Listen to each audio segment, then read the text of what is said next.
Oke, hari ini kita lanjutkan dengan misi dari GGA. Anda ambil kertasnya, catat supaya kalian tahu kenapa kamu ada di gereja ini dan ngapain di gereja ini. Oke? Di tempat ini kalian tidak menikmati khotbah yang bagus, you must live it. Siapa yang praktekkan hidup bersama dengan Tuhan and spending time and giving time, betul-betul memberikan waktu hanya buat Tuhan. Angkat tangannya. Dan apa bedanya sekarang sama dulu tidak kasih waktu sama Tuhan every day. Di mana Anda memberikan waktu pagi hari dan malam hari just to be with Him. Apa bedanya yang dulu sama yang sekarang? Siapa yang bisa ngomong? Tadi tangannya diangkat tuh. Siapa yang peduli? I'm talking about day by day. Karena Yesus berkata, barang siapa mau ikut aku, kau mesti sangkal diri pikul salib. Setiap hari datang ke aku dan mengikuti aku. Dan kita praktek itu dengan buku day by day, betul? Right? Dan siapa yang mengalami dengan melakukan day by day, dengan kedaginganmu yang meronta-ronta, tapi kamu tahu, kamu mendengarkan hati nuranimu yang lapar dan haus dan rindu bertemu dengan hadirat Allah di dalam batinmu yang terdalam. Dan kalian karena kerinduan tersebut kamu betul-betul melakukan training, praktek, disiplin. Aku harus ketemu Tuhan tiap pagi. Aku harus ketemu Tuhan setiap malam sebelum aku tidur, sebelum aku rest, sebelum aku ketiduran. Dan aku mau bersama dengan Tuhan. Angkat tangannya, siapa yang lakukan itu? And what's the difference? Apa yang kamu alami? Kamu jangan lihat muka saya. Kamu punya pengalaman sama Tuhan, jangan saya dilihatin. I mean everybody will be excited, you know. Ketemu dengan Tuhan, right? Apa yang kamu alami? What's one thing yang kamu alami? Yang kamu tidak punya buku day by day dan tidak praktek, tentu kamu belum punya pengalaman. Christianity is about real experience, pengalaman bukan khotbah. Khotbah 100% saya kasih tahu pada kalian doesn't do anything change. Ya tidak akan membuat perubahan dalam hidupmu sama sekali. Kehidupan betul-betul bersama dengan Tuhan adalah kehidupan bersama dengan Tuhan, practicing the way of Jesus, baik di Bali, Jakarta, Tangerang. Misinya Tuhan Yesus bagi GG adalah praktek jalannya Yesus bersama-sama di Indonesia. And apa itu practicing the presence of God, practicing the way of Jesus? Satu, misi kita adalah berada bersama dengan Tuhan. Nomor dua, menjadi seperti Yesus. Nomor tiga, melakukan apa yang Yesus lakukan. Do what Jesus did. Tujuan Anda ada di sini adalah to be with Jesus. Okay? And kalau itu aneh setelah 20 tahun jadi Kristen di gedung ini, simply because kamu sudah hilang cinta mula-mulanya pada Tuhan. Kamu adalah manusia Kristen yang sibuk, kelihatan aktif, penuh aktivitas.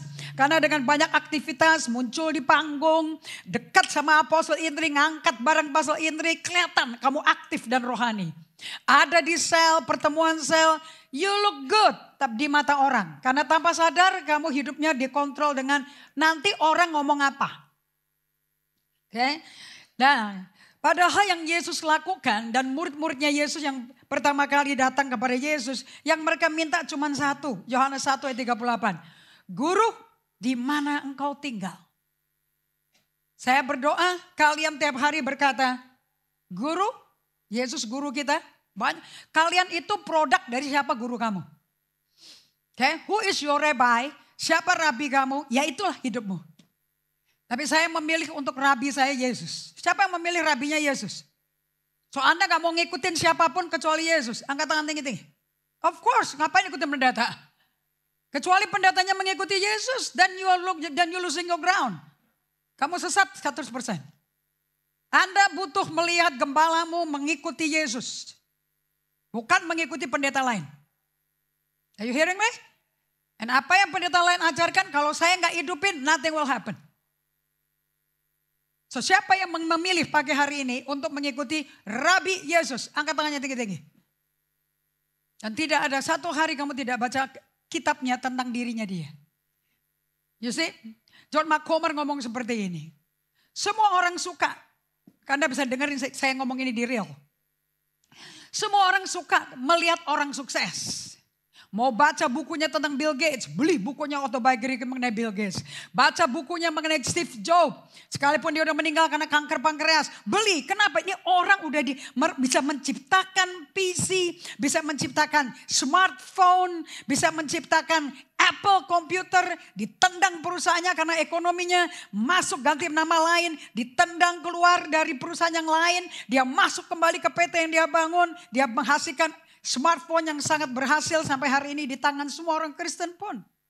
Yang sebetulnya adalah alat pembunuhan kerohanian kita. Tidak ada alat yang lebih cepat, tidak ada musuh yang lebih cepat membunuh kerohanian kita kecuali smartphone kita. Karena cara bisnisnya daripada bisnis teknologi dan IT cuma satu. Kalau kita bisa mencuri perhatian orang dan mengalihkan mereka dari apa yang mereka lagi lakukan, kita akan punya bisnis besar. Karena apa yang dipegang dalam smartphone Anda, dalam handphone Anda, mencuri perhatian kita. Siapa yang kirim email? Siapa yang kirim? Bangun pagi langsung lihat, ada berapa WA yang masuk. Email siapa aja masuk. Email mana yang belum dibuka? Tiap hari. Tapi kamu tidak pernah memberi perhatian kepada Tuhan yang memberi kamu nafas. Yang memberikan kamu hidup kekal. Yang menjamin kalau mati dikubur badannya, debunya, nyawanya ke surga. Kamu gak punya hubungan sama itu. Kenapa agama dijual belikan Kristen menjadi agama yang menjamin kamu kalau mati ke surga? Tidak ada. Sama sekali gak ada jaminan. Yesus tidak menjamin kamu ke surga tanpa kamu punya hubungan intim dengan dia setiap hari. Sebab kekristenan bukan mengenai agama tapi mengenai relationship. Setiap orang lahir baru pasti ngomong gitu. So Yesus ditanya sama murid-muridnya, Yesus di mana? Rabi, di mana kau tinggal? Kata tinggal di situ ada di Yohanes 15 ayat 1 sampai 8 lebih dari 10 kali Yesus ulang terus, tinggal di dalam aku di dalam kamu, tinggal di dalam aku, firmanku tinggal dalam kamu, kamu akan berbuah dan kamu akan meminta kepada Allah Bapa apa aja, maka dia akan berikan sesuai kehendaknya dia. Yohanes 15 ayat 4, tinggallah di dalam aku di dalam kamu. Sama seperti ranting tidak dapat berbuah dari dirinya sendiri. Kalau ranting anggur especially, hanya anggur, tidak tinggal pada pokoknya. Demikian juga kamu. So ranting itu dia bikin analogi, ini bicara tentang kita, saya, kamu. Kamu mesti berbuah. And buah roh cuma satu, kasih. Kalau itu gak ada, jikalau kamu tidak tinggal dalam aku, enggak ada buahnya. Ulangan 31 ayat 6, Yesus berkata, aku menjamin bahwa tidak sulit sama sekali untuk hidup bersama dengan aku. Kenapa? Sebab dia berjamin semenjak zaman Musa di padang gurun. Kuatkanlah dan teguhkanlah hatimu. Janganlah takut, janganlah gemetar karena mereka. Sekarang ini kena mental problem sejak pandemi, COVID tambah nyata di permukaan 99% orang yang sakit mental ada di gereja. Apa itu sakit mental? Takut, gemetar, cemas, khawatir. Justru yang Yesus katakan jangan, malah kita praktekkan. Bahkan teriak-teriak sekalian. Dan berhak untuk teriakin orang.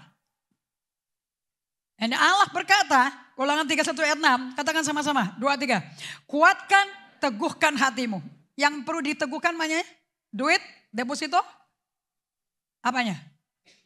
God is not interested dengan penampilanmu. Tuhan gak tertarik dengan berapa deposito kau punya, berapa perusahaan kau punya, dia gak tertarik. Kamu teriak-teriak karena bisnismu bangkrut. Dan teriak-teriak sama Tuhan, tolong aku Tuhan, biar terobosan terjadi. Apa yang mesti kau lakukan? Tuhan gak tertarik. He is interested in your heart. Ternyata semua gundah gulana, stres, depresi, isu hati bukan? Betul apa tidak? Lanjut. Sebab Tuhan Allahmu, itu kalau pakai Alkitab yang benar, TUHN, huruf besar semua. Katakan sama-sama, 2, 3. Dialah yang berjalan menyertai engkau. Orang pengikut Yesus, pengikut Rabi Yesus, tidak perlu apapun kecuali jaminan dan keyakinan Yesus menyertai kita. Waktu Musa dipanggil balik pada usia 80 tahun. Ketemu Allah di semak belukar yang berapi tapi gak kebakar semak belukarnya. Dan Musa memperhatikan dan dia keliling, dia mau uji apa sih ini. Kok tanaman kebakar tapi gak gosong, gak mati. Waktu dia semakin mendekat, Allah berbicara dari dalamnya dan Allah berkata, Musa, Musa. lepas kasutmu. Sebab tanah yang kau injak, tanah yang kudus. Tanah yang kudus artinya kamu belum tahu apa-apa. Tapi kamu perlu encounter Tuhan itu. Tidak ada pertemuan, tidak ada kekristenan tanpa berjumpa dengan Tuhan. That's not Christianity. Christianity harus berjumpa dengan Tuhan. That's why you need to make time. Gak ada orang mau ketemu Pak Jokowi tidak bikin waktu korbanin semuanya demi ketemu Pak Jokowi. Gak mungkin dong. Gak mungkin kamu mau lulus sekolah yang terbaik di Indonesia, terbaik di Amerika kalau gak bikin waktu spesial ketemu. Kunjungi sekolahnya, ketemu kepala sekolahnya, ketemu dekannya, ketemu lecturernya, ketemu alumninya. You make time. Dan Musa disuruh sama Tuhan, aku akan utus engkau ke Mesir bertemu dengan Firaun. Dan sampaikan kepada dia, izinkan biarkan umatku pergi. Dan Musa berkata, aku gak bisa ngomong. Aku petah lidah, aku gak bisa ngomong. Padahal di Kisah Rasul 7, tidak ada orang yang sefasih Musa kalau ngomong. Didikan Mesir, didikan istana Mesir, pandai sekali, eloquent sekali pembicaranya kalau kita bahasa Inggris ngomongnya. Tapi pada waktu dia 40 tahun kehilangan segala-galanya yang dia banggakan. Dia cuma punya Musa. Musa dalam dosa. Musa mantan pembunuh. Dan dia ketemu dengan Tuhan menjadi Musa yang dipenuhi dengan Allah. Dari tongkat Musa, itu modalnya dia cuma tongkat Musa karena dalam tongkat orang Israel ada perjalanan hidup dia. Jurnalnya mereka di tongkat. Pada waktu ketemu Allah, Allah berkata, buang tongkat kamu. Dan tongkatnya dia berubah jadi ular. Ambil ekornya. Apa yang Tuhan minta kita lakukan selalu opposite dari apa yang akal budi katakan. Hati-hati ya sama orang yang pinter berpikir, pinter pakai otak. Hati-hati. Kata-kata mereka yang pakai otak seperti berhikmat. Tapi apa yang Tuhan lakukan tidak pakai hikmat manusia. So Allah menyuruh Musa mengambil tongkatnya Musa yang sudah jadi ular. Bukan pegang kepalanya loh. Justru ekornya. Padahal itu ekornya kalau dipegang kepalanya bisa mancap dia loh. Betul apa tidak? So apa yang pinter, yang normalnya, warasnya bagi manusia. Gak waras bagi Tuhan. Yang diambil ekornya. Dan tongkat itu dan berubah jadi tongkat. Tapi sekarang namanya bukan tongkat Musa. Tongkat Allah. The rod of God. From the rod of Moses becoming the rod of God.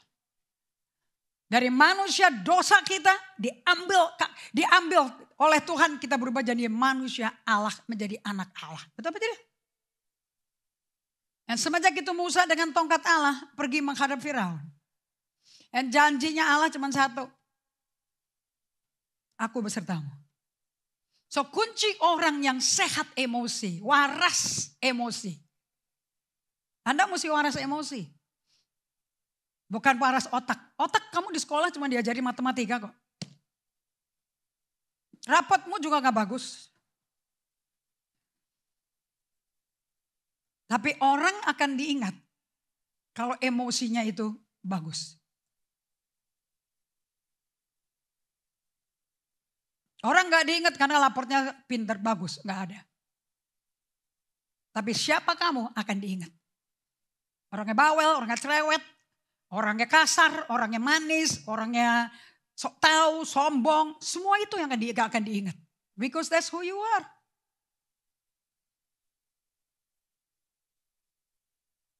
So Musa yang petah lidah gak bisa ngomong, berubah jadi Musa yang berkata. Demikianlah firman Tuhan. Musa gak pernah ngomong. Aku berkata padamu. Selalu dia berkata, demikianlah firman Tuhan Allah Israel. Biarkan umatku pergi. Dan di situ dia ngalami banyak tantangan dari Firaun. Lambang iblis 100%. Mesir dan tanah perjanjian. Kamu tinggal pilih aja. Kamu Kristen tipe Mesir, mau tinggal di tanah perjanjian. Gak betah. Kalau mau tinggal di tanah perjanjian, tinggalkan Mesirnya. Dan Mesir harus dikeluarin. Dan padang gurun adalah tempat kamu dikeluarkan Mesirnya. Orang Israel badan keluar dari Mesir, tapi Mesirnya gak keluar dari jiwanya. Sama dengan kita semua. Same thing.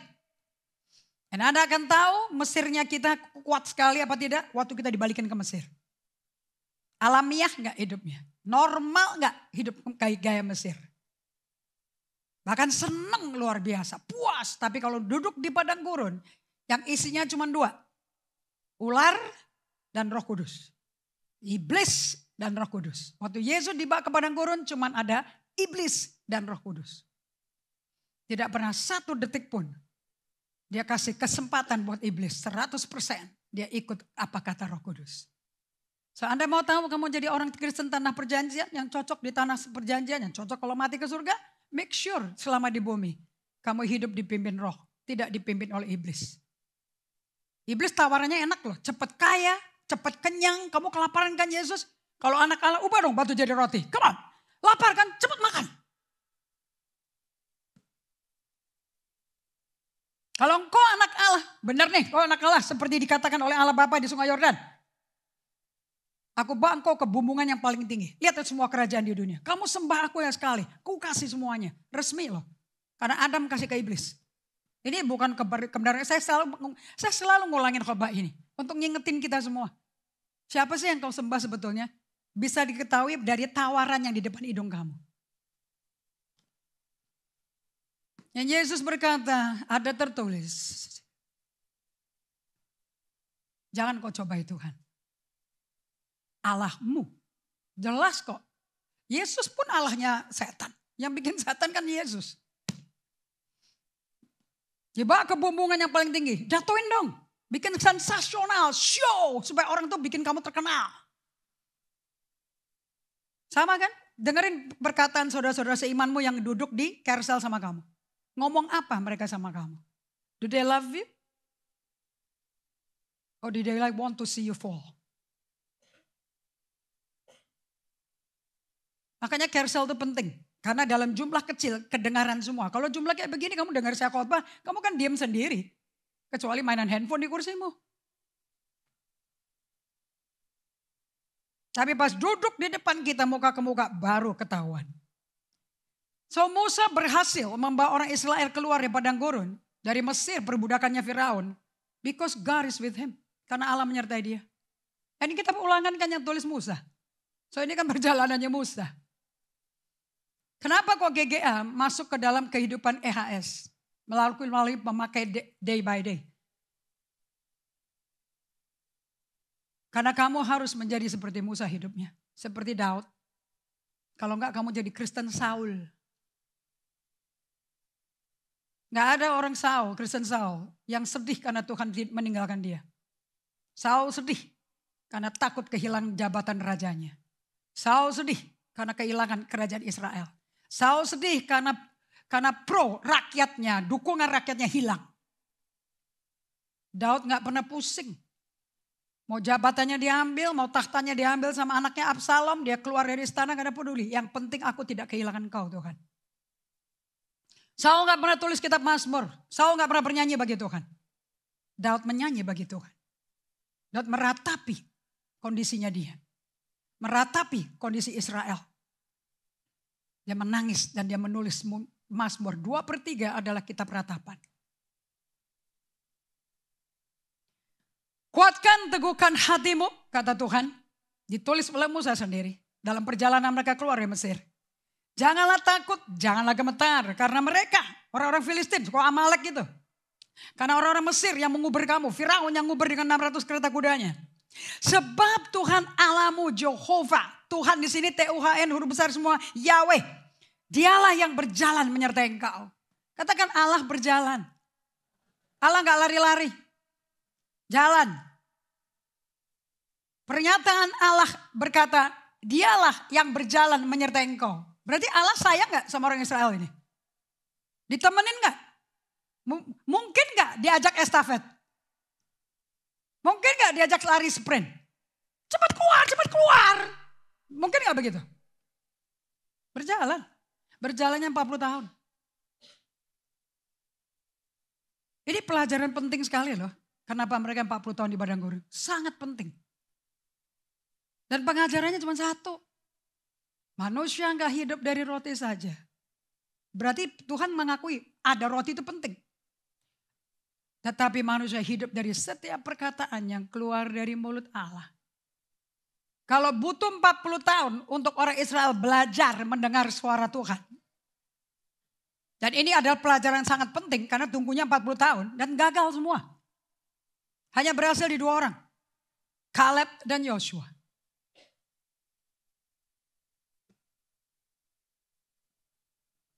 So saya nggak mau Anda jamin-jaminin diri bahwa kamu benar mata Tuhan. Jangan.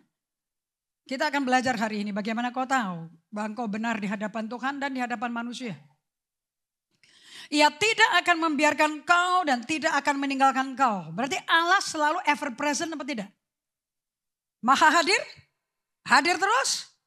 Jadi kalau kamu kena bencana, ketabrak, hilang pekerjaan, bangkrut, di PHK mendadak. Kalian berhak gak bertanya, di mana kau Tuhan? Di mana waktu aku ngalamin semua, kenapa kau biarkan ini terjadi? Gila gak tuh? Apakah Allah tetap menyertai kita? Apakah perkataan ini hanya untuk orang tertentu, apa untuk semua? Langit dan bumi akan berlalu, tapi firmanku tidak akan berlalu. Berarti ini berlaku bagi kita sampai hari ini dong. Anak cucu kita, generasi ke-1000. Gak berubah. Oke. Dan sekarang janji yang untuk orang bangsa Yahudi, ini datang ke kita dulu.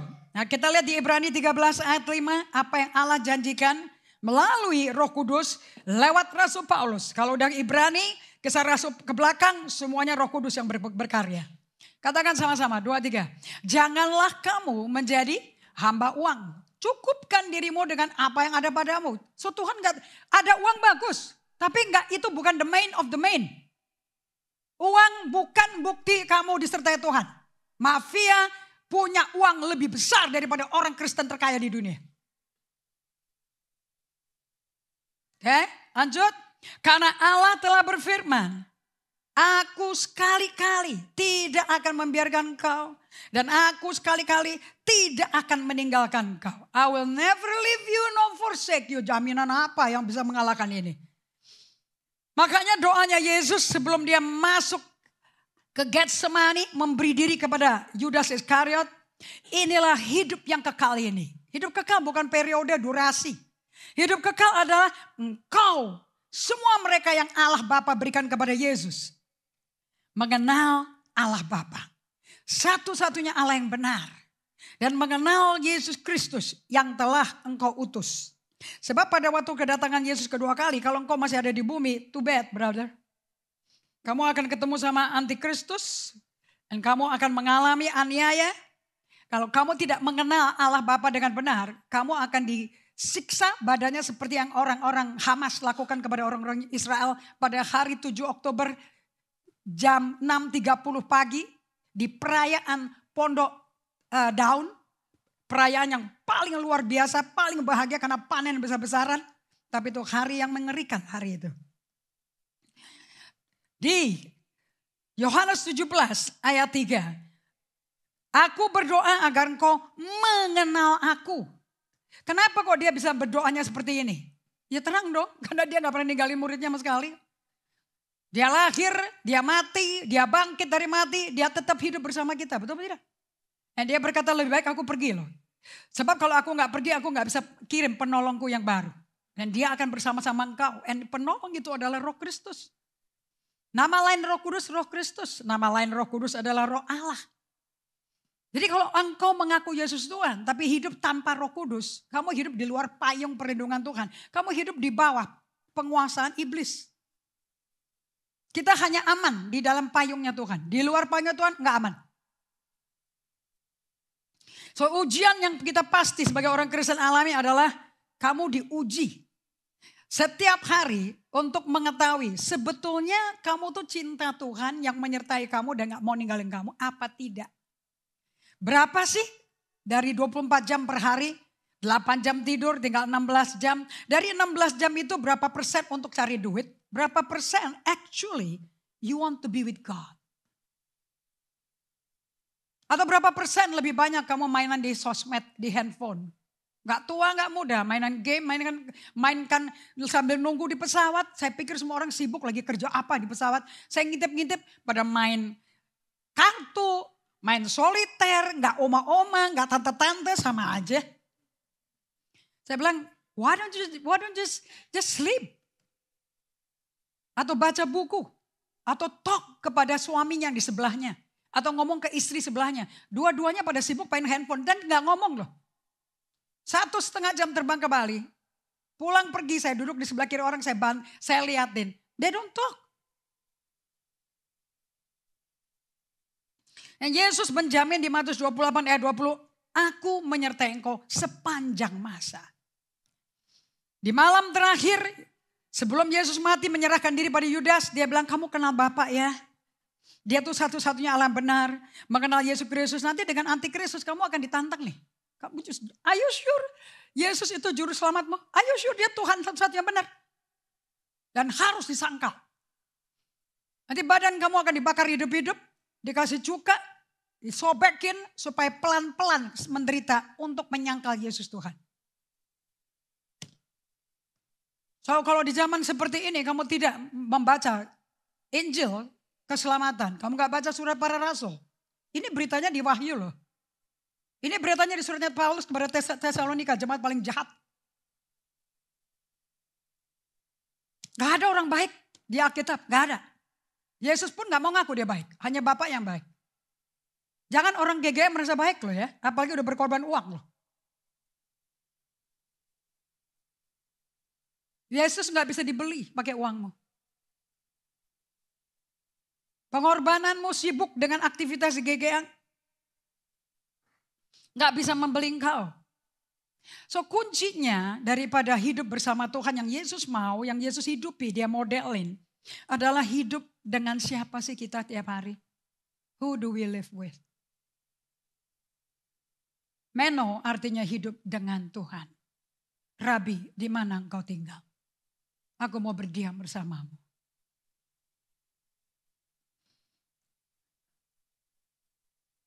Yesus mengajar di Markus 4 bahwa kerajaan surga itu seumpama mutiara yang mahal sekali. Yang perlu dimiliki dan orang sakit begitu kepingin memilikinya, dia jual segala-galanya dan dia nyemplung, dia diving untuk mendapat satu mutiara kecil itu. Anda mau tahu Yesus ngomong tentang siapa mutiara itu? Tentang dirinya. Sebab ujung-ujungnya kita hidup dengan Yesus. Makanya kita dikasih rohnya, dikasih hati baru, rohnya berdiam dalam kita. Kita jatuh cinta mula-mula dengan dia, itu jatuh cinta gak bisa hilang. Karena cinta adalah tindakan bukan perasaan.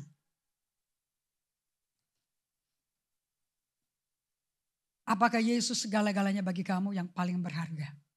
Apakah dia mutiara yang mahal itu? Apakah Yesus itu adalah harta karun yang saudagar kaya, jual semua rumahnya, ladangnya, dan membeli tanah di mana ada harta itu. Dan harta itu adalah Yesus. Apakah hidupmu berada dengan Tuhan karena Yesus segala-galanya bagimu?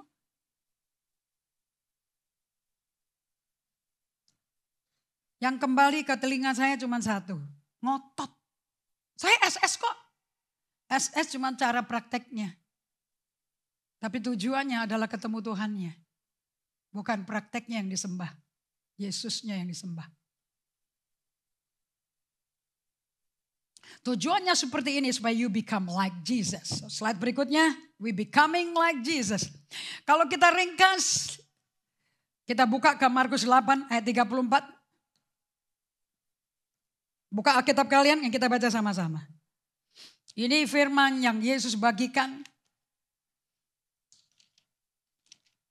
Mendekati dia mati. Markus 8 ayat 34. Saya mau dengar lembaran-lembaran terbuka. Saya gak mau dengar prakteknya jadi scroll. Tapi tidak ngerti isinya apa. Markus 8 ayat 34. Ini pegangan ayat kita. Lalu, katakan sama-sama 2, 3. Lalu Yesus memanggil orang banyak. So, setelah Yesus menjadi segalanya bagi kamu, makanya kamu maunya dengan dia setiap hari. Lalu Yesus memanggil orang banyak. Kelompok apa? Orang banyak. Saya gak tahu kamu masuk muridnya Yesus apa masuk orang banyak. Dan murid-muridnya. Ada kata dan, kata sambung. Ya, jadi gak sama. Orang banyak sama murid-murid gak sama. Dan berkata kepada orang banyak dan murid-muridnya.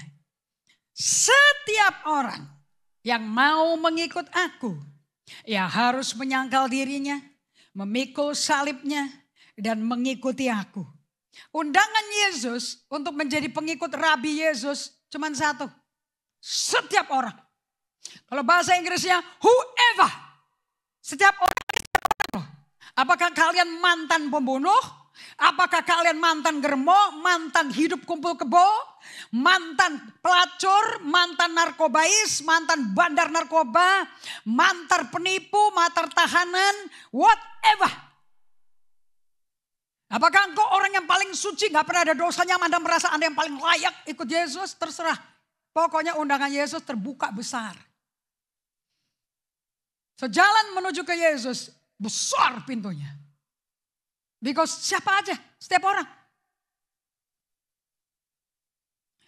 Kalau diringkas, Yesus itu kalau di Matius 7 ayat 13 dikatakan bahwa orang-orang yang datang kepadaku harus lewat pintu yang sempit, pintu yang sesak, jalan yang sempit. Betul betul tidak?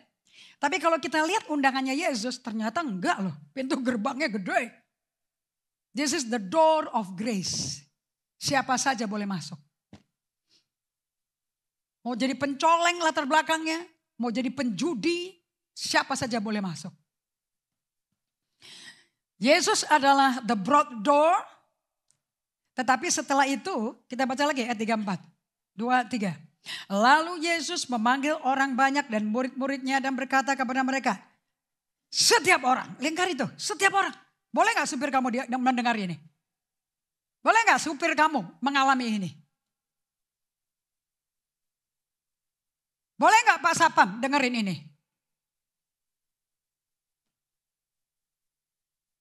Mungkin setiap kursi kita yang kosong bisa penuh kalau semua orang kita ajak kemari loh.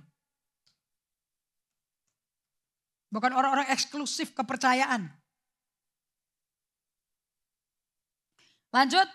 Setiap orang yang mau, syaratnya mau ikut Yesus, bukan ikut Indri Gautama.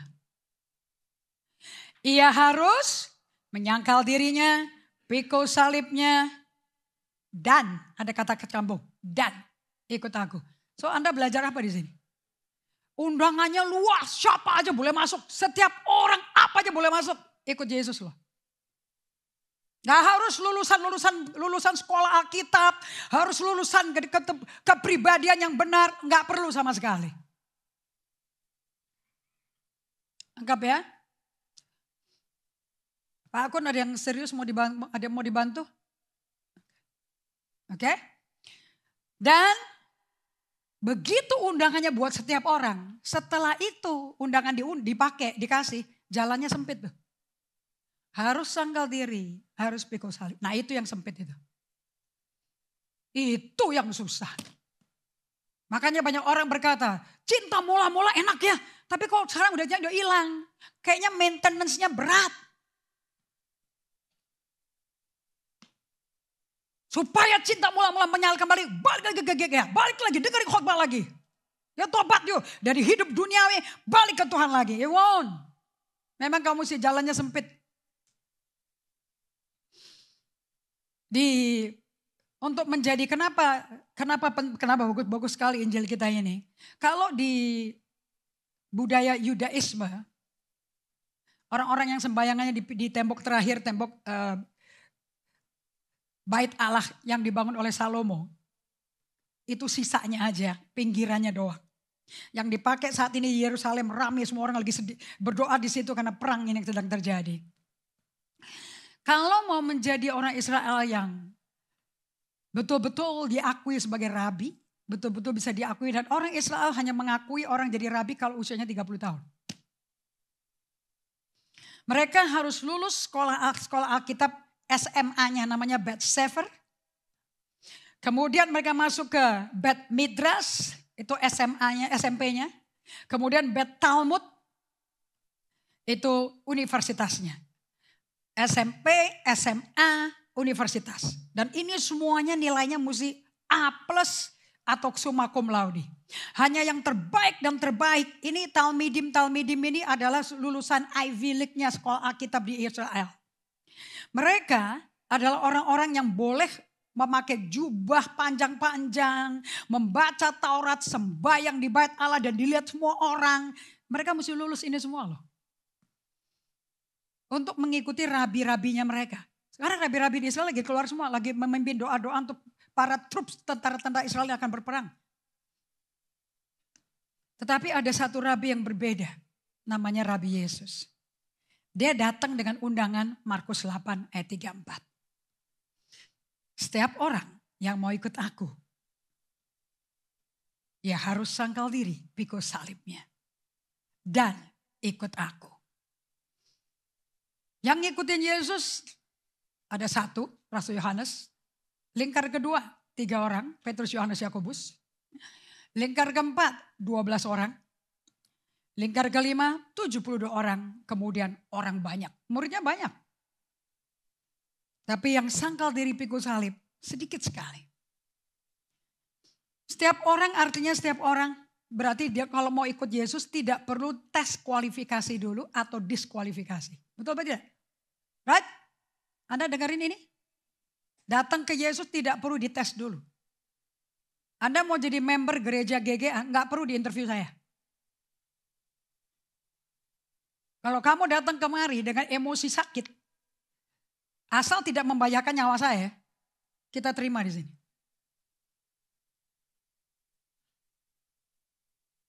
Tapi kalau mau bunuh saya, mau racunin saya serahkan kamu ke kantor polisi. Nanti di dalam sel kita akan layani kamu. Paling enggak hamba Tuhannya selamat. Karena belum waktunya mati. Anggap kalian. Jelas ini. Whoever. Gak peduli Anda sudah melakukan dosa yang memalukan, menjijikan, mengerikan, abortus 7 kali. Sampai Anda pandang diri Anda gak layak, najis, kotor. Maupun orang yang arogan dan merasa suci dan benar gak pernah melakukan kejahatan apapun. Siapa aja aku undang. Jadi undangan Yesus itu pintunya lebar. Luas. Tapi jalannya sempit. Makanya kalian semua susah kan ikut Tuhan kan? Hidup dengan cinta mola-mola. Hilangkan semuanya. Because you don't want to walk the narrow way. Dan rohanimu cuma nebeng pendetanya. Tergantungnya di khotbahin apa. Semenjak 6 tahun tidak disentuh lagi. Kersel, buku perawatan. Semuanya pakai khotbah hari Minggu untuk dibahas di sel. Kamu mau bahas pengalaman hidupnya pendetanya dalam sel. Lu jalanin aja belum pernah kehidupannya pendetanya. Bagaimana mau dibahas? Apa yang saya bagikan saya hidupin loh. Tentu kilometer kamu beda dengan kilometer saya loh. Maka masa jemaatnya membahas. Bagian kalian kalau betul-betul mau hidup dengan jalan yang sempit. Buku 4 perawatan itu kamu hidupin bukan selesaikan. So kita lihat di Matius 7 ayat 13, 14. Buka Alkitab kalian kita baca sama-sama. Supaya jangan salah kiprah. Sesat loh kalian kalau sampai nggak mendengar Matius 7 ayat 13 ini. Kristenmu sesat total. Ngapain ke gereja cuman seminggu sekali. Terus merasa sudah suci mati kalau ke surga. Yang benar aja lo nipu. Penipuan paling gede dari mana itu. Yesus berkata, siapa juru selamat jiwamu? Mau ikut Yesus yang nyelamatin jiwamu atau mengikuti pendeta? Dan Yesusnya ngomong seperti ini. Katakan sama-sama 2, 3. Masuklah melalui pintu yang sesek. Karena lebarlah pintu dan luaslah jalan yang menuju kepada kebinasaan. Jadi kalau mau jadi Kristen gampang, santai. Mau ke clubbing bisa, minum anggur bisa, minum alkohol, tiap hari shopping, nonton, mainan anaknya semua mainan PlayStation, game semuanya. Tiap hari, tiap main nonton Netflix, bayar Netflix, beli sosmed ini, application ini, apps ini, sibuk terus. Asal ke gereja tiap hari Minggu, lu mati ke surga lo. Yesus pernah ngomong seperti itu? Kita dengar ayatnya. Ada kata-kata Yesus gitu. Kamu kalau punya pendeta ngajarin seperti itu keluar cepetan. Dan kalau kamu hidup seperti itu di gereja saya akan tegur kamu loh. Karena bayi-bayi rohani akan terseret sama kamu. Meninggalkan Mesir tidak gampang loh. Jangan pikir meninggalkan Mesir gampang.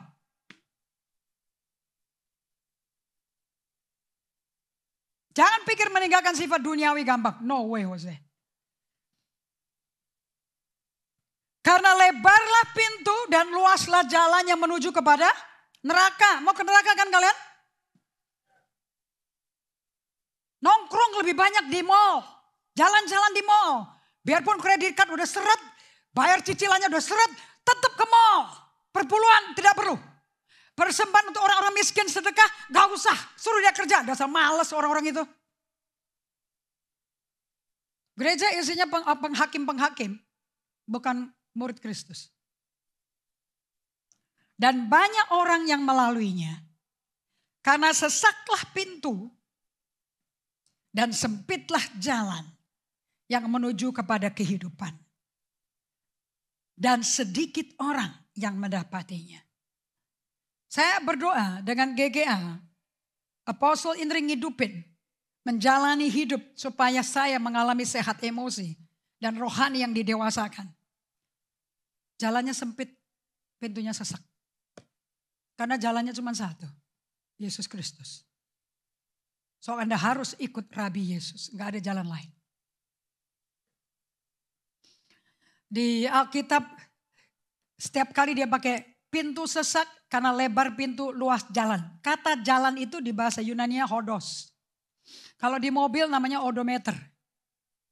Hodos di empat kitab Injil, di kisah para rasul berkali-kali Paulus pun menjelaskan, aku ini ikut Yesus loh.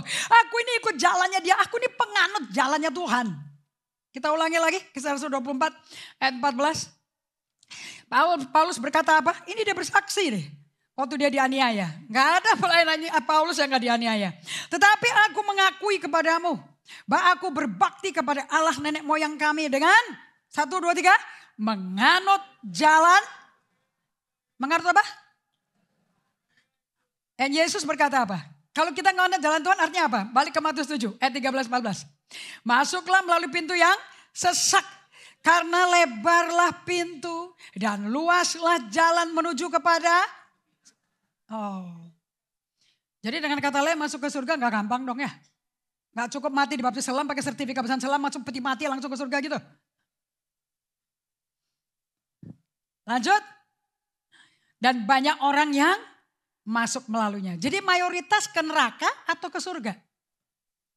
Ini surat ditulis buat orang Kristen di gereja atau ditulis buat orang yang gak pernah dengar Injil? Buat siapa ini? Non-Kristen apa Kristen? Ya terang Kristen dong. Kan ini kan kasih nasihat. Betul apa tidak? Lanjut. Titik koma. Karena sesaklah pintu dan sempitlah jalan. Hodos. Jalan ini adalah jalan Tuhan. Karena hanya melalui jalan Tuhan kamu menemukan hidup. Satu keluarga di Surabaya tempat saya dulu pelayanan ngomong seperti ini. Karena problem ekonomi gak kelar-kelar, pabriknya gak jalan dengan baik. Kena masalah, kebakaran segala macam. Padahal udah suku-suku bikin rumah buat persekutuan doa. Ngundang para pendeta, jiwa-jiwa dimenangkan. Orang berpikir kalau udah kayak gitu berarti Kristennya beres. Dan dia ngomong seperti ini di makan siang sama saya. Saya mau tanya satu hal. Jadi pendetanya yang perlu diuji. Tuhan lu bener apa enggak? Katanya Tuhan punya rancangan. Rancangan yang membawa damai sejahtera dan bukan kecelakaan. Rancangan yang memberikan masa depan penuh pengharapan. Mana? Pabrik gua kebakaran. Gua ditipu orang. Mana? Yang bilang kalau ikut Tuhan tidak ada rugi, tidak ada kebakaran, tidak ada kecelakaan itu siapa ya?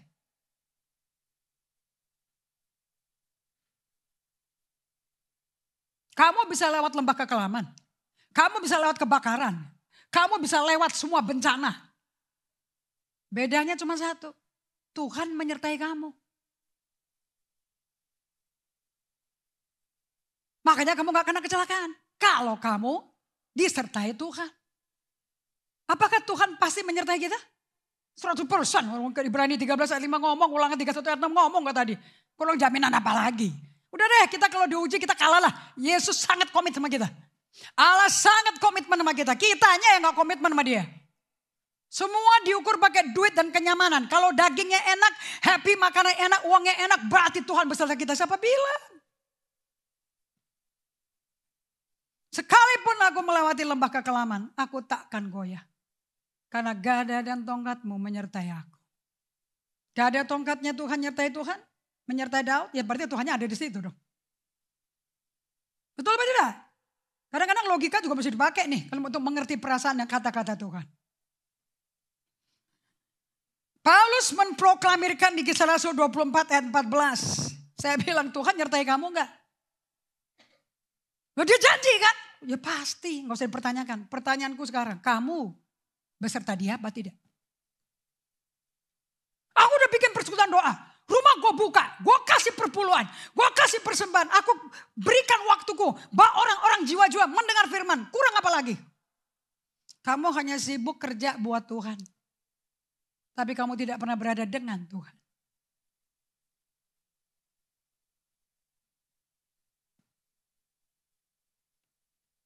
Untuk Yesus melakukan pekerjaan Bapaknya, dia harus setiap hari bersama Bapaknya. Yesus sukanya nyingkir ke tempat yang sepi. Yesus sukanya istirahat. Malam-malam dia naik ke gunung sendirian untuk berada dengan Bapaknya. Minimum 6-7 kali per hari. Dan itu ditiru sama semua muridnya 12 orang itu. Kecuali Yudas Iskariot. So hodos, jalan Tuhan di Kisah Rasul 24 itu adalah bagaimana pusat pengikut-pengikutnya Yesus, muridnya Yesus dikenal selalu berada dengan Tuhan. Buka Kisah Rasul 4 ayat 13. Kalau Alkitab aja males bawa, nggak nyatet apa-apa, bagaimana kamu mau bisa ngerti Tuhan? Ingat ya, otak kita ini pelupa loh. Ada orang cuma datang duduk dengerin saya ngomong. Dia mau tanya tadi Tuhan ngomong apa? Alkitab nggak dibuka, nggak bikin catatan. I don't understand. Dan kemudian mengeluh, hidupku sial, susah hidupku. Aku stres, depresi. Benar-benar komentar yang tidak relevan sama sekali. Kisah Rasul 4 ayat 13. Katakan sama-sama, 2, 3. Ketika sidang itu melihat keberanian Petrus dan Yohanes dan mengetahui. Siapa yang tahu keberanian Petrus dan Yohanes? Sidang. Pernah gak menginjil kamu di sidang? Di sidang keluarga aja stres kamu. Lanjut. Bahwa keduanya orang biasa tak terpelajar. Siapa yang gak terpelajar Alkitabnya sini? Siapa bukan lulusan STH sini? Angkat tangannya. There you go. Mesti bangga justru orang kayak kamu dicari sama Tuhan. Yang STH gak dicari. Itu orang cari hormat itu. Karena mengkualifikasikan dirinya sah jadi gelar pendeta. Karena aku lulus sekolah Alkitab. Tapi Petrus dan Yohanes mereka tidak lulus Bet Shefer, Bet Midrash, Bet Talmid. Mereka bukan Talmidin para imam, rabi-rabi besar di Yerusalem. Sama sekali enggak. Tapi mereka adalah murid Rabi Yesus. Ulang lagi, 2, 3. Ketika sidang itu melihat keberanian Petrus dan Yohanes dan mengetahui bahwa keduanya orang biasa enggak terpelajar. Duh, yang enggak lulusan Amerika berbahagialah engkau. Heranlah mereka. Siapa yang heran? Mereka. Mereka itu siapa? Orang yang disidang dan menyidang. Dan si penyidang-penyidang itu mengenal keduanya sebagai pengikut Yesus. Bukan anggota sinode tertentu. Pengikut Yesus. 100 kali lebih dari mulut Yesus pribadi. Keluar dari mulutnya dia. Dan banyak orang di jalan yang mudah dan gampang dan lebar. Tapi jalannya menuju kebinasaan. Aku undang kau dengan kasih karunia. Gak ada limit, siapa aja bisa kok. Imam-imam pun yang murtad bisa juga ikut Yesus. Namun there is a narrow way. Ada jalan yang sempit. Yang memimpin kamu pada kehidupan. Yang menyala-nyala dengan damai sejahtera, sukacita, kebenaran, dignity, integritas. Kehidupan itu adalah kehidupan yang namanya salvation. PowerPoint-nya di salvation. Salvation kalau sekarang itu dianggap orang cuman bicara. You know, Anda kalau siapa yang ada di sini pernah berdosa? setelah bertobat, setelah berbahasa roh, setelah mimpin sel, terus jatuh berzina? Siapa angkat tangannya? Siapa yang bohong? Siapa yang manipulasi orang? Siapa mengkhianat? Angkat tangannya. Mestinya kita semua angkat tangan. Yang gak angkat tangan gak kenal dirinya. Hanya orang gak kenal diri gak angkat tangan. Siapa yang pernah kepepet terus aduh ngomongnya bohong. Mestinya aku ngomong tidak kok malah ngomong iya. Kalau belajar di sesi kursus EHS itu 10 tanda orang saya gak sehat emosi. Mestinya berkata no tapi karena kepepet jadi iya. Mestinya gak mau pergi jadi pergi. Halo. Itu terjadi setelah bertobat berbahasa roh dibaptis selam direndam 5 jam atau sebelum baptis selam. Sesudah kan? Siapa yang sesudah dibaptis selam masih ngerokok? Angkat tangannya. Masih minum alkohol. Supaya diterima sama teman-teman bisnisnya.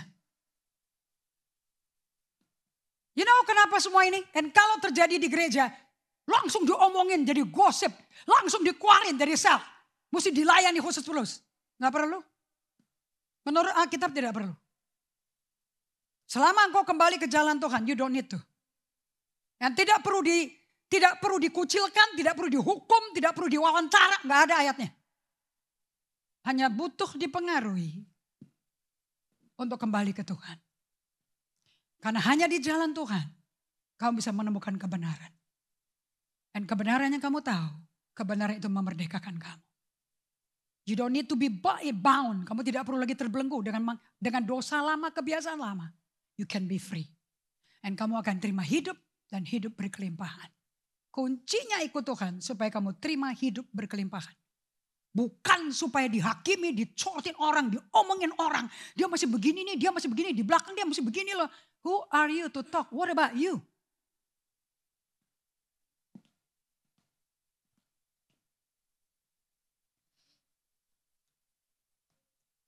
Eugene Peterson berkata seperti ini. Balik ke slide 14, Sony. Eugene Peterson ngomong kayak begini. You need to foto ini ya. Slide 14 ya kan?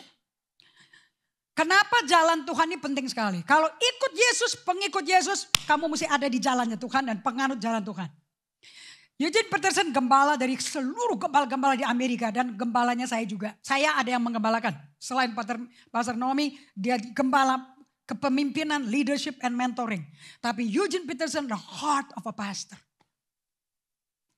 The Jesus truth, Yohanes 14 ayat 6 berkata, akulah jalan, kebenaran dan kehidupan. Tidak ada satu orang datang ke Bapa kecuali melalui aku.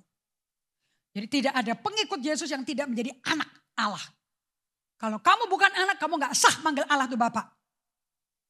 Hanya anak bisa panggil dia Bapa. Dan kalau kamu ikut jalannya Tuhan Yesus, pasti kamu jadi anak. Gak mungkin gak. Yohanes 1 ayat 12-13 jelasin itu. So the Jesus truth, only when it is wedded, dikawinin to the Jesus way, kebenarannya Yesus hanya pada waktu dikawinin dengan jalannya Yesus. Produces, menghasilkan the Jesus life. Kalian gak bisa nyatat-nyatat ayat, ngomongin ayat firman didiskusiin. Ridiculous, firman bukan didiskusi. That's the way. That's the narrow way. Dan Anda mesti berada dengan Yesus setiap hari. Dalam hadiratnya, makanya semua Anda kalau baca Alkitab, kalau baca surat para rasul, hanya orang-orang yang memandang dengan jelas bahwa tidak ada satu janji Allah yang bisa menjadi milik kita kecuali kita ada di dalam Yesus. Barang siapa di dalam Kristus, dia ciptaan baru, yang lama sudah berlalu, yang baru sudah datang. Hanya kalau kamu di dalam Kristus. Bukan di dalam gedung Eagle Auditorium. Bukan di dalam sinode gereja generasi apostolik. Bukan dalam sinode apapun. Di dalam Kristus. Efesus 1 ayat 11.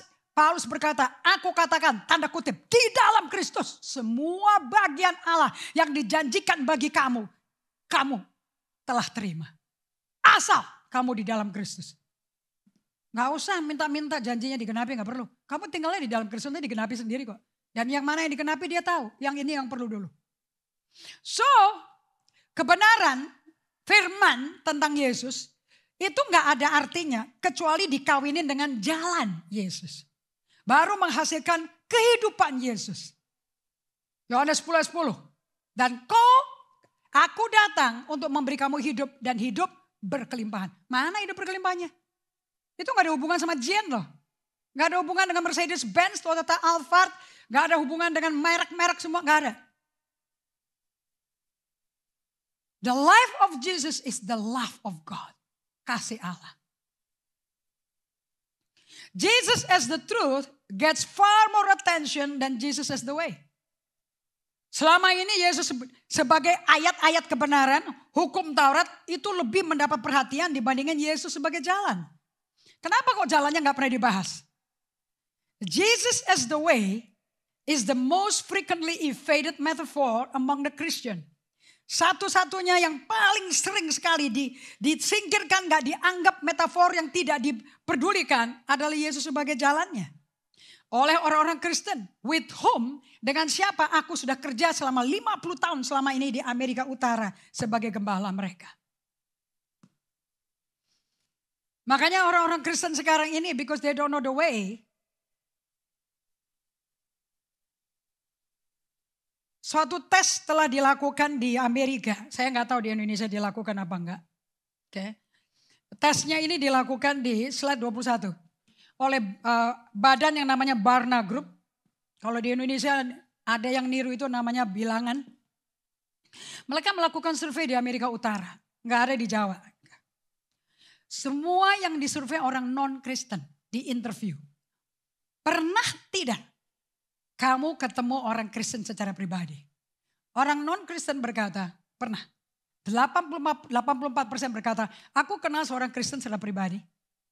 Hanya 15% dari 84% itu orang non-Kristennya berkata. Tapi yang hidupnya, gaya hidupnya kelihatan sekali berbeda dalam cara yang baik cuma 15%. Orang dunia ketemu Kristen yang ke gereja 84% sama kayak orang dunia katanya. Yang betul-betul beda hidupnya dari survei orang non-Kristen cuma 15%. Jadi apa yang terjadi? Ibrani 5 ayat 13-14. Sekarang saya baru ngerti pakai ayat ini gimana. Slide 15, Sony.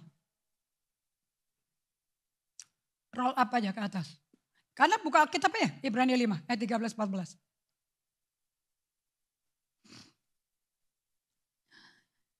Di NIV berkata, anyone who lives on milk, being still an infant, is not acquainted with the teaching about righteousness.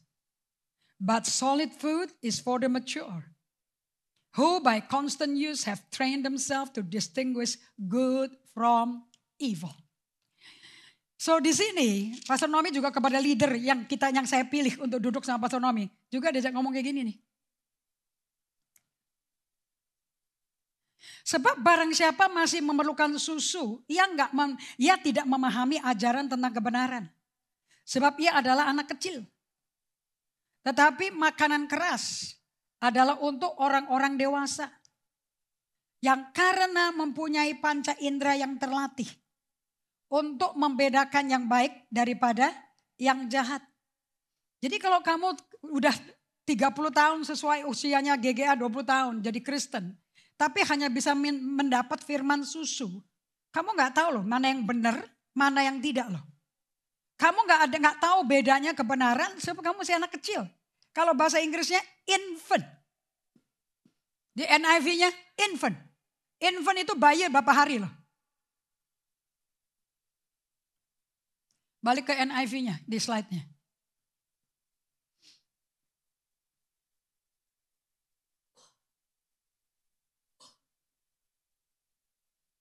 Sama sekali gak ngerti. Diajarin mengenai hidup dengan Tuhan pun gak ngerti. Karena masih infant. Makanya di Ibrani 6 ayat 1. Bagus sekali sih ayat-ayat pertamanya. Jadi Ibrani 5 ayat 11 sampai 14 tuh nyambung ke Ibrani 6 ayat 1. Karena ini surat ya gak pakai pasal. Masa surat pakai pasal sih? Ini dibikin jadi buku pelajaran, suratnya jadi pakai nomor. Sebab itu mari yuk kita tinggalkan asas-asas pertama dari ajaran tentang Kristus. Dan beralih kepada perkembangannya yang penuh. Jangan deh kita meletakkan lagi dasar pertobatan dari perbuatan-perbuatan yang sia-sia. Dan dasar kepercayaan kepada Allah. Yaitu ajaran tentang berbagai pembaptisan, tumpang tangan, kebangkitan orang mati, hukuman kekal. Aduh yang kayak gitu-gitu udah mesti tahu.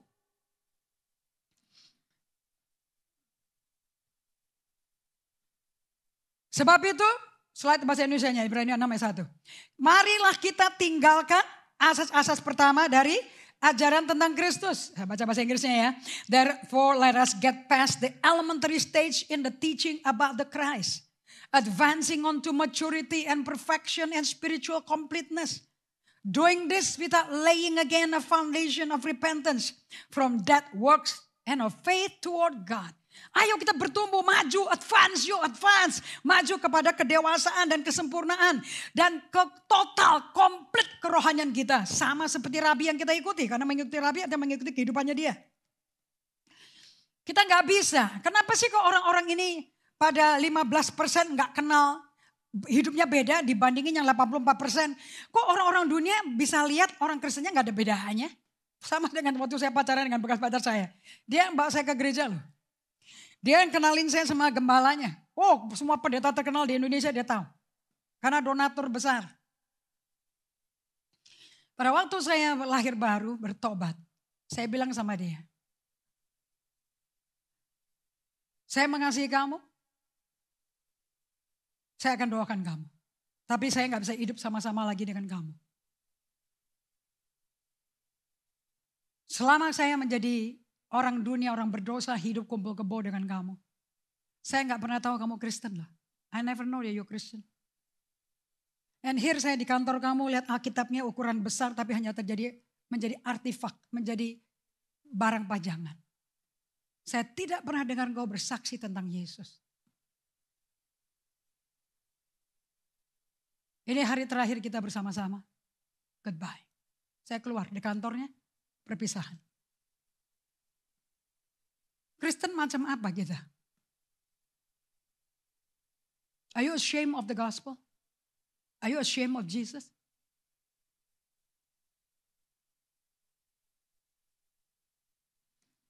Yesus menawarkan jalannya ke aku. Besar, siapa aja boleh ikut. Besarnya di situ.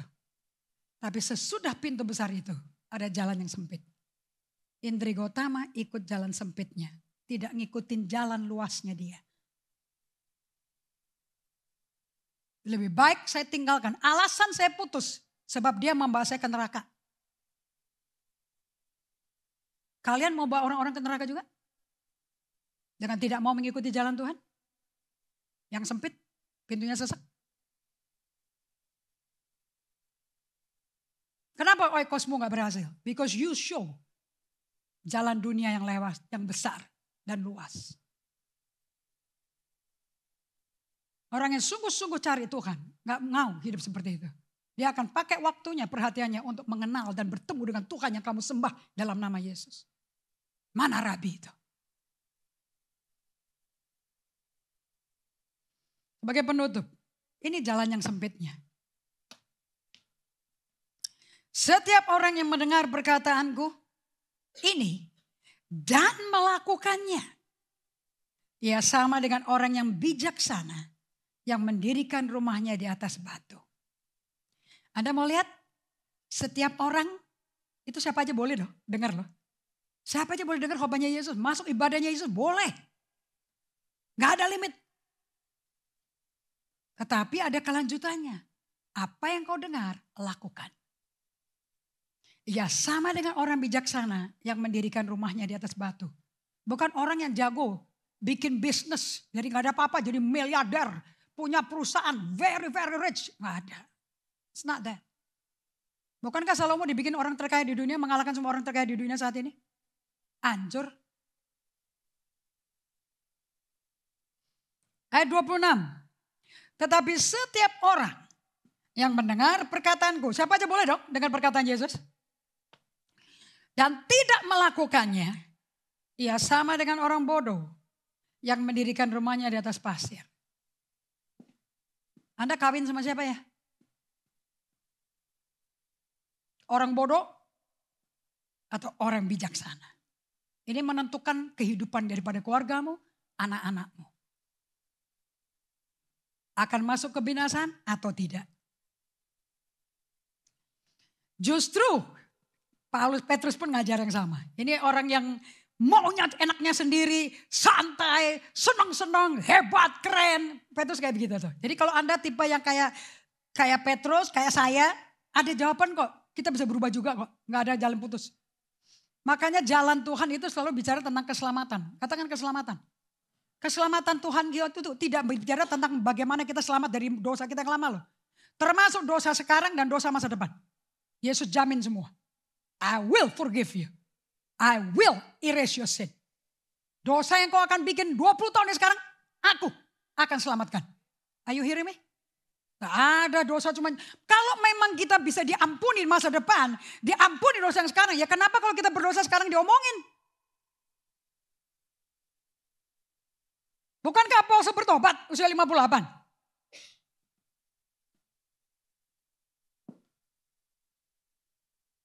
Makanya orang gak pada bertobat. Lalu orang-orang yang munafik dan pakai topeng. Orang yang sungguh-sungguh bisa menginjil adalah orang yang jujur dengan dirinya. Kamu gak perlu menghafalkan berapa ayat-ayat yang mana dipakai untuk menenangkan orang. Gak perlu. You just being you. Dan jujur dengan kamu. Aku bergumul dengan amarah yang tak terkontrol. Aku bergumul dengan pahit yang berat sekali. Dan aku senang sekali. Aku pikir aku udah mau bunuh diri, gue udah mau murtad loh. Jadi kalau kamu di kantor lihat gue mukanya mesum. Dan gue bentak elu, gue tendang meja. Jangan hubungkan itu dengan kekristenanku, oke? Emotionally I'm sick. I'm sick of my life. Kalau kamu bisa nginjil kayak gitu, orang akan hargai kamu. Daripada pakai ayat mana yang dihafalin. Mesti kasih ayat apa, dijujulin semua. Kayak Tuhan tuh barang produk dijual gitu loh. Orang kepingin dengar kehidupan jujur kamu. Bukan fasadnya kamu. Dan seminggu kemudian kau datang lagi dengan sukacita, dengan senyum dan lemah lembut. Dan orang di kantor berkata, what's happening with you? Kok bisa berubah? Ya, I return to God. Aku kembali ke Tuhan. Gak gampang loh kembali ke Tuhan. So many voices. Begitu banyak suara yang ada di dalam diriku. Suara yang ngomong begini, suara yang ngomong begini, suara begini. Intinya suaranya bikin aku jauh dari Tuhan. Tapi waktu aku diinsafkan, waktu datang ke Tuhan, aku merendahkan diri, gue doa, gue berlutut, gue tersungkur. Dia hadir. Dengan satu nama Yesus yang kupanggil. Dia hadir dan insafkan aku. Sisanya mau dia terima Yesus apa enggak terserah dia. Yang penting kamu udah bersaksi. This is the gospel. Inilah Injil. Banyak orang Kristen nggak jujur kok bersaksinya. Dan kalau hidupnya berantakan, aku nggak layak menginjil. Apa urusannya? Dan kamu nggak sedang sempurna sekarang. Apakah kamu nggak sempurna sekarang? Yesus nggak nyelamatin orang? Masih nyelamatin? Masih memberi kasih? Masih mengampuni? Yes. Hanya karena engkau nggak merasa diampuni, tidak bisa diampuni sama Tuhan. Nggak berarti jiwa-jiwa di dunia nggak diampuni dong. Ingat bagaimana kau memulai perjalananmu dengan Tuhan. Ya lu murtad tengah jalan tuh, itu adalah your hiccup di situ. Keselakmunya di situ. That doesn't mean God doesn't forgive you. Kalau kamu mengaku dosamu, dia setia ada mengampuni kamu kok. Mau dosa 10 kali per hari tetap kamu datang pada dia, ngaku dosanya, dia akan ampuni kok. Sejak kapan masuk ke gedung gereja jadi orang kayak mumi, anti dosa? I think you sakit jiwa loh. Petrus nunjukin kalau ikut Tuhan di jalan yang sempit. Ayo, justru karena itu kamu harus dengan sungguh-sungguh berusaha untuk menambahkan kepada imanmu kebajikan. Ayo dong, imannya naik lagi kebajikan. Kepada kebajikan yuk kenal pada Tuhan. Come on, ini jalan yang sempit nih. Rame-rame khotbah kayak saya di sini, nyanyi-nyanyi kayak Henry, nggak akan bikin kayak gitu. Dan saya bangga sama Henry kemarin. Dia bersaksi hari Sabtu pagi. Dia pakai alarm, dia bangun. Gak kepingin bangun, badan capek. Tapi dia berkata, aku mesti bangun.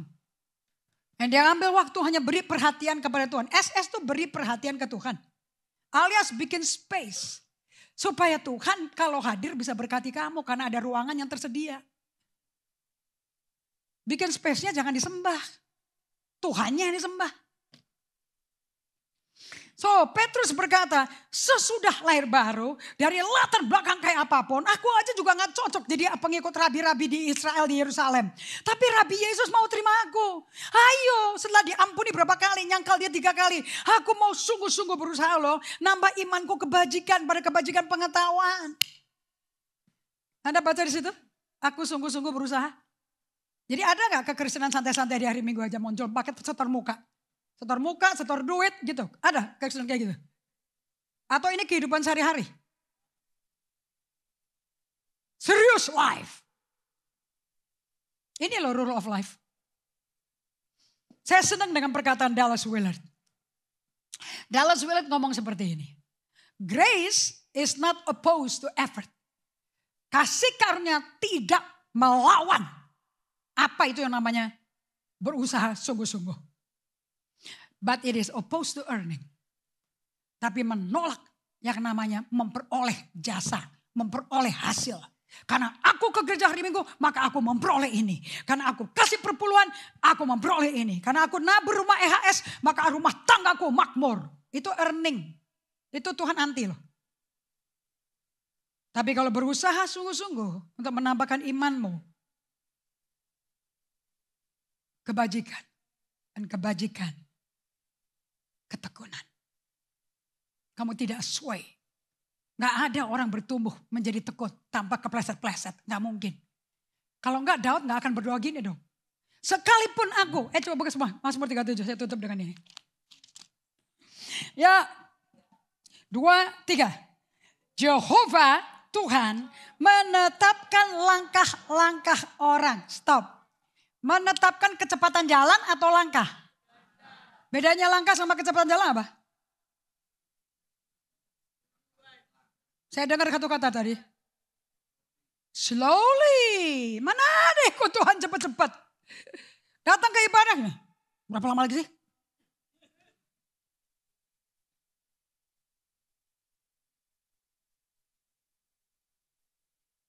Mau bikin perencanaan sel 1 malam. Cet, kelar. Oh perencanaan sel. Nanti instan. Muncul aja. Nanti Tuhan akan ngomong sendiri. Loh ya Dan.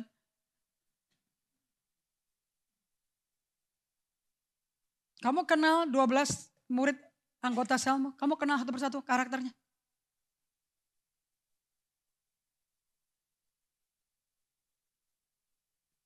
Mary ada di Bali. Karena satu jiwa. Dia lakukan apa yang dia bisa lakukan. Saya respect. Dia tinggal 3 minggu di Bali. Hanya kasih kuping. Sama satu ibu. Seorang janda.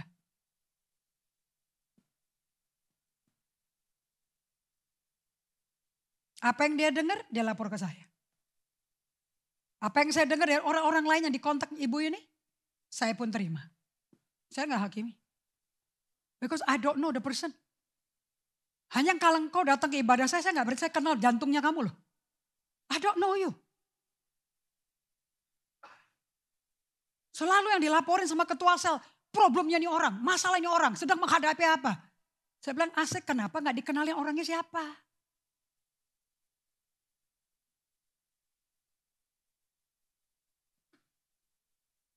Dalam kondisi fisik capek sekali kemarin hari Kamis.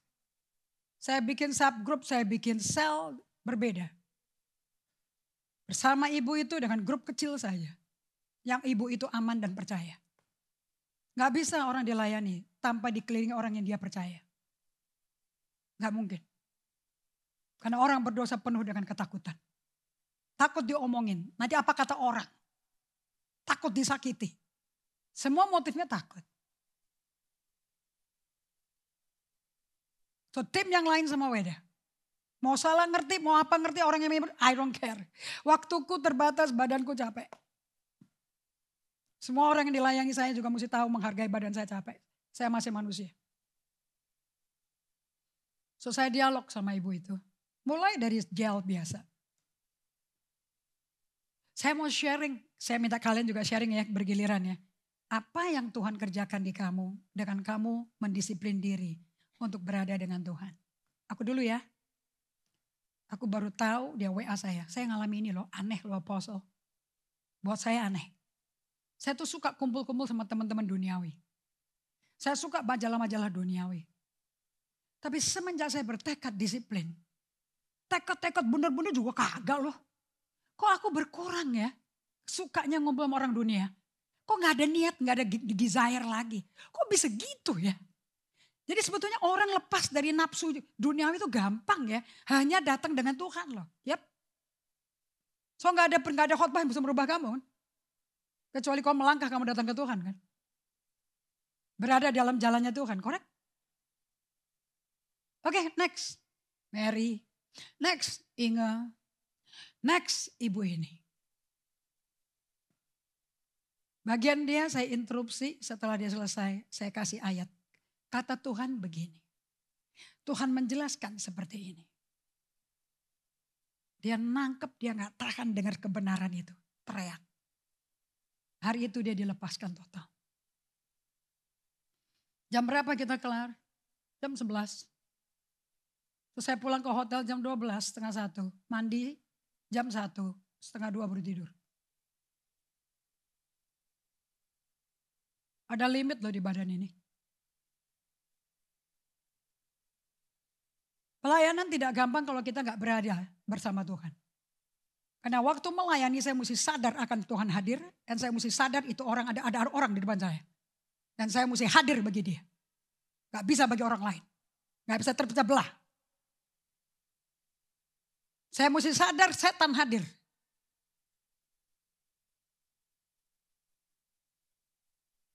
Gak ada orang ikut Tuhan. Dapat dihitung. Melayani Tuhan itu ada return on investment. Yesus melayani kita seluruh hidupnya. Sampai dicuci kakinya kita. Sesudah itu dikhianati. Dia berkorban sampai titik darah terakhir. Nggak ada yang sensasional, nggak ada yang keren. Wah, menguntungkan, membawa hasil. Nggak ada. Sama sekali nggak ada. Orang melayani Tuhan tidak akan ada sensasinya bagi kamu.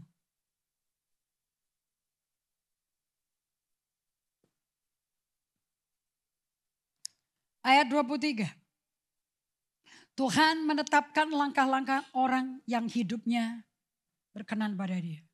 Untuk ngidupin satu ayat ini seumur hidupmu loh. Saya baru belajar 6 tahun terakhir ini loh. Kalau saya nggak belajar melalui melakukan rule of life dengan hidup saya diatur oleh day by day. Aku nggak bisa hidup kayak begini. Anda mendengar perasaanmu sendiri loh. Ayat 24. Apabila ia jatuh. Jatuh nggak? Bisa nggak orang berjalan dengan Tuhan jatuh? Jatuh dalam dosa? Jatuh imannya? Bisa nggak? Jangan dihakimi dong. Orang yang menghakimi adalah orang yang pakai topeng. Tuhan terima kok kalau kita jatuh. Nggak ditolak kok. Tidaklah sampai tergeletak. Karena kasih karuniaku menopang kamu. Tanpa kasih karunia Tuhan nggak bisa hidup benar.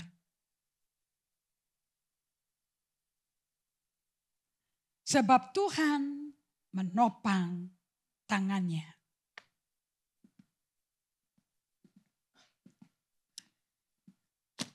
Yesus Kristus jalannya, dia mengampuni dosamu sekarang, masa depan, dulu sama.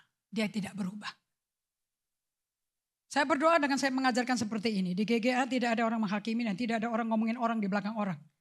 Kalau kamu mau ngomong tentang seseorang, kamu ketemu orangnya 4 mata. Dan tidak bahas orang itu di belakang dan jadi pembahasan kersel. Tidak ada kekejaman lebih sadis daripada itu.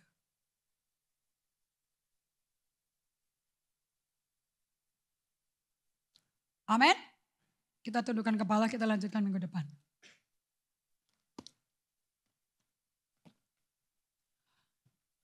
Naik ke atas seperti tolong. So Lord Jesus, we thank you for today. Buat misi Tuhan Yesus yang adalah misi gereja ini. menjadi kehidupan sehari-hari. Dan melalui Roh Kudus-Mu biar terjadi revolusi Tuhan. Revolusi di dalam jiwa kita. Bahwa kita tidak diisi dengan dunia dan nilai dunia. Kita diisi dengan hadirat Allah. Aku minta ini terjadi pada setiap umat-Mu. Di dalam nama Yesus Kristus Tuhan kami. Semua yang mau belajar ikut Rabi Yesus dan ikut jalan Tuhan katakan amin. Oke, God bless you all.